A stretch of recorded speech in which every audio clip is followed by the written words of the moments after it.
Customer care నుంచి ఎవరైనా వచ్చారా? దగ్గరుండి జాగ్రత్తగా చేయించండి. నేను వచ్చి చెక్ చేస్తాను. ఓకే. సాకేత్, మనం అర్జెంటుగా ఒక చోటుకు వెళ్ళాలి. త్వరగా రెడీ అవ్వు. ఎక్కడికన్నయ్యా? ఫంక్షన్కి రా. ఫంక్షన్కా? ఎవరి ఫంక్షన్? ఎవరో వెళ్ళాక నీకే తెలిసిందిలే. నువ్వు రెడీ అవ్వు. నేను బయటికి వెళ్దామని ఇప్పుడే రెడీ అయ్యాను. ఇంతలో ఫోన్ వస్తే మాట్లాడుతున్నాను. అలాగా? అయితే పద. ఇంతకీ ఎక్కడికో చెప్పన్నయ్యా?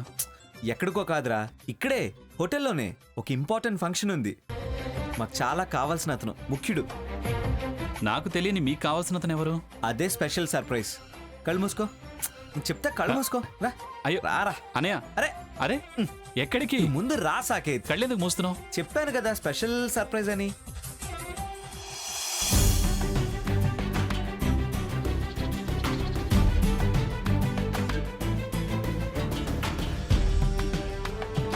ఎక్కడికన్నయ్యా?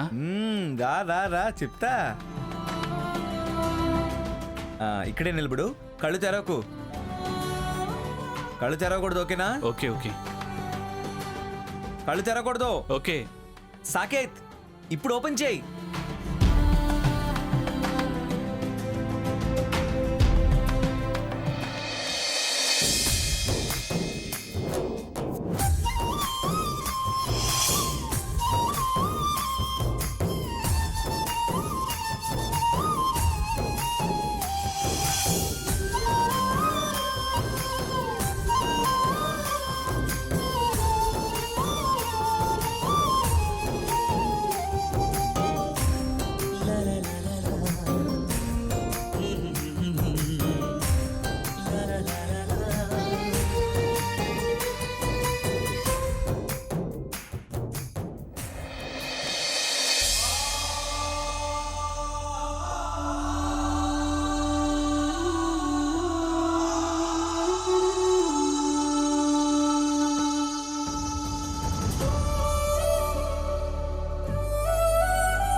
గాజులమ్మ తల్లి చాలా పవర్ఫుల్ అంటారు కదా అమ్మమ్మ గారు?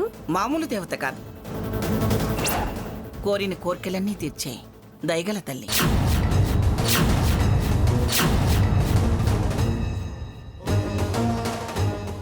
గాజుల దండ వేసి గట్టిగా తలుచుకుంటే నేరుగా తనే తల నిమిరి ఆశీర్వదిస్తుందట. ఏ కోరికైనా నెరవేరుస్తుందా? ముఖ్యంగా కన్నెపడుచుల కోర్కెలు తీరుస్తుందా తల్లి. అక్కడ ప్రధానంగా ఓ సాంప్రదాయం ఉంది. ఏంటమ్మమ్మగారు అది? కొండకు వెళ్ళగాని శుచిగా శుభ్రంగా అలా కొండ మీద నిలబడి పంచభూతాలకి వినిపించేలాగా బిగ్గరగా అరుస్తూ మనసులో కోరిక చెప్పుకుంటే పంచభూతాలే రాయబారులుగా వెళ్ళి అమ్మకి మన తరపున కోరికలు విన్నవిస్తాయట. అప్పుడు ఆవిడే ప్రత్యక్షంగా బయలుదేరొచ్చి కోరికలు తీరేలా దీవించి వెళ్తుందట. నిజమా? అక్షరాల నిజం. నేను ఓసారి అమ్మవారి దర్శనం చేసుకున్నదాన్నే. ఎప్పుడేమిటి సావిత్రి? వెనకటి రోజుల్లో లేండి పిన్నిగారు. ఏమిటి సావిత్రి ఇప్పుడు సిగ్గుపడుతున్నావు?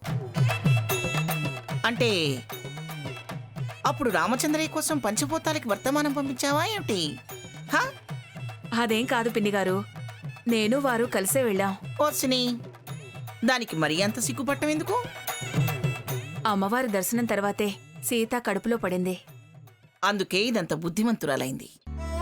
అయితే నేను కూడా ఖచ్చితంగా పంచభూతాలకే కాదు, ఆ అమ్మవారికే నేరుగా వినిపించేంత బిగ్గరగా అరిచి నా కోరిక చెప్పుకుంటాను. ఇంతకీ నీ కోరికేమిటి? అమ్మవారి కంటే ముందు ఆ కోరిక ఇక్కడెలా చెబుతాను? చెప్పను. నా కోరిక అమ్మవారికి నా వెంట వచ్చిన వాళ్ళకే తెలుస్తుంది. వచ్చాక వాడు చెప్తాడుగా. ఇది కోరిక చెప్పడం లేదు అంటే ఖచ్చితంగా సాకే దక్కాలని కోరుకుంటుంది. దీని కోరిక ఎలా నెరవేరుతుందో నేను చూస్తా.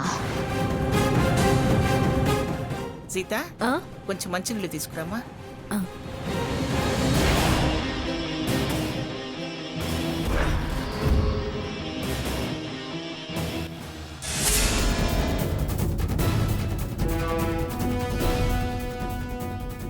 నువ్వు నక్కి నక్కి చూస్తున్నావా? చెప్తా నీ పని. అమ్మమ్మ గారు,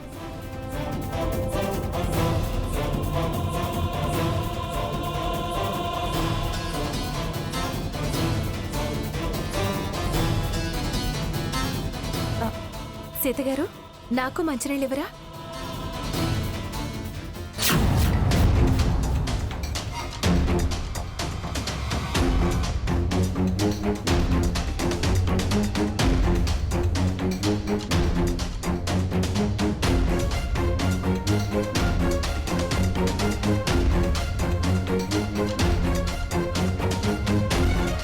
సీతగారు, సాకేత్ ఎక్కడా?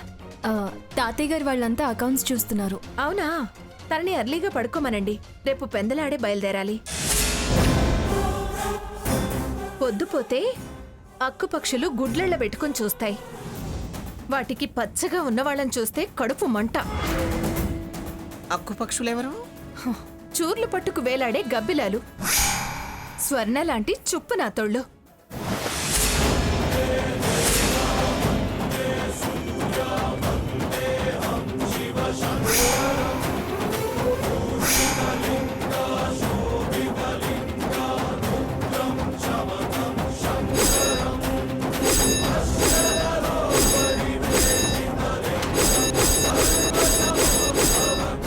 సావిత్రి, నువ్వు కట్టడం అయిందా? అయింది పిన్నిగారు.